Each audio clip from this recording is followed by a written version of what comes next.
ദേശീയപാതയുടെ അശാസ്ത്രീയ നിർമ്മാണത്തിനെതിരെ പ്രതിഷേധവുമായി ജനകീയ കൂട്ടായ്മ. കൊല്ലം ഇത്തിക്കര നിവാസികളാണ് നിർമ്മാണ ജോലികൾ നടക്കുന്ന ദേശീയപാതയിൽ പ്രതിഷേധ സമരം നടത്തുന്നത്. പ്രദേശത്തെ യാത്രാ ബുദ്ധിമുട്ടുകൾക്ക് പരിഹാരമായി അടിപ്പാത വേണമെന്നതാണ് ഇവരുടെ ആവശ്യം. ദേശീയപാതയുടെ നിർമ്മാണ ജോലികൾ പുരോഗമിക്കുന്ന കൊല്ലം ഇത്തിക്കര ഭാഗത്തുകൂടി കടന്നുപോകുമ്പോൾ അടിപ്പാതയ്ക്ക് വേണ്ടി ഒരു സമരപ്പന്തൽ കാണാം. ചിലർ ഇവരെ നാടിന്റെ വികസന വിരോധികൾ എന്ന് ആക്ഷേപിക്കാറുണ്ട്. എന്നാൽ ഇവർക്ക് പറയാനുള്ളതും ഇവരുടെ ആവശ്യങ്ങളും കേട്ടുകഴിഞ്ഞാൽ ആ തെറ്റിദ്ധാരണ മാറും.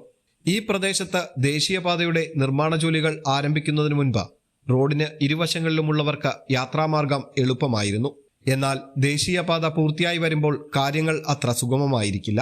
ഈ റോഡ് പണി തുടങ്ങുന്നതിന് മുന്നേ നമുക്ക് ഡയറക്റ്റ് റോഡ് ക്രോസ് ചെയ്ത് അപ്പുറത്തെ ഭാഗത്ത് ഇറങ്ങി പോകാൻ പറ്റുമായിരുന്നു.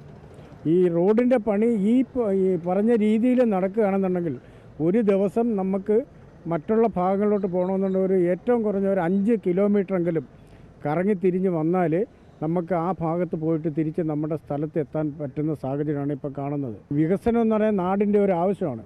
പക്ഷേ ഈ വികസനത്തിനോടൊപ്പം നാട്ടുകാർക്ക് സഞ്ചരിക്കാനുള്ള സ്വാതന്ത്ര്യം അത് ഉറപ്പുവരുത്തുന്നുണ്ട്. അത് ഇല്ലായ്മ ചെയ്തുകൊണ്ടുള്ള പ്രവൃത്തിയാണ് ഇപ്പം വികസനത്തിന്റെ പേരിൽ നടക്കുന്നത്. യാത്രാ ബുദ്ധിമുട്ടുകളില്ലാതെ അടിപ്പാത നിർമ്മിക്കും എന്നായിരുന്നു ദേശീയപാത അതോറിറ്റി ഉറപ്പു നൽകിയിരുന്നത്. എന്നാൽ പിന്നീട് ഇതിൽ മാറ്റം വന്നു എന്നാണ് പ്രദേശവാസികൾ പറയുന്നത്. സർവീസ് റോഡിന്റെ അശാസ്ത്രീയ നിർമ്മാണവും ഇപ്പോൾ യാത്രാ ദുരിതം കൂട്ടിയിരിക്കുന്നു. ദേശീയപാതയുടെ ഉയരത്തിനനുസരിച്ച് സർവീസ് റോഡുകൾ നിർമ്മിക്കുമ്പോൾ സമീപത്തെ വീടുകൾക്കും ഇത് ബുദ്ധിമുട്ടാകുന്നു. ഇതിനൊക്കെ പരിഹാരമായി അടിപ്പാത വേണമെന്ന ആവശ്യം ജനപ്രതിനിധികളെയും ദേശീയപാത അതോറിറ്റിയെയും അറിയിച്ചെങ്കിലും നടപടികളുണ്ടായില്ല.